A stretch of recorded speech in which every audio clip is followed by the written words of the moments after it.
நாடாளுமன்ற தேர்தலை முன்னிட்டு கோவையில் செல்ஃபி பாயிண்டுகளை துவக்கி வைத்த கோவை மாவட்ட ஆட்சியர். நாடாளுமன்ற தேர்தல் நெருங்கி வரும் நிலையில் அரசு சார்பில் அதற்கான பணிகள் தீவிரமாக நடைபெற்று வருகின்றன. அதே சமயம் 100% வாக்குப்பதிவு நடந்திட அரசு சார்பில் பொதுமக்களிடையே விழிப்புணர்வு ஏற்படுத்தவும் நடவடிக்கைகள் மேற்கொள்ளப்பட்டு வருகின்றது. அதன் ஒரு பகுதியாக கோவையில் செல்ஃபி பாயிண்டுகள் அமைக்க ஏற்பாடு செய்யப்பட்டுள்ளது. இதனை கோவை மாவட்ட ஆட்சியர் அலுவலகத்தில் மாவட்ட ஆட்சித்தலைவர் கிராந்திகுமார் பாடி துவக்கி வைத்தார்.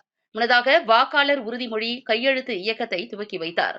அதனைத் தொடர்ந்து ஆட்சியர் அலுவலகத்தில் பணிபுரியும் அலுவலர்கள் மற்றும் பொதுமக்கள் கையெழுத்து இயக்கத்தில் கையெழுத்து இட்டு செல்ஃபி பாயிண்டுகளில் புகைப்படம் எடுத்துக் கொண்டனர். மேலும் கோவை மாவட்டத்தில் பொதுமக்கள் அதிகம் கூடும் இடங்களில் இந்த செல்ஃபி பாயிண்ட் மற்றும் கையெழுத்து இயக்க பேனர்கள் வைக்கப்பட உள்ளது.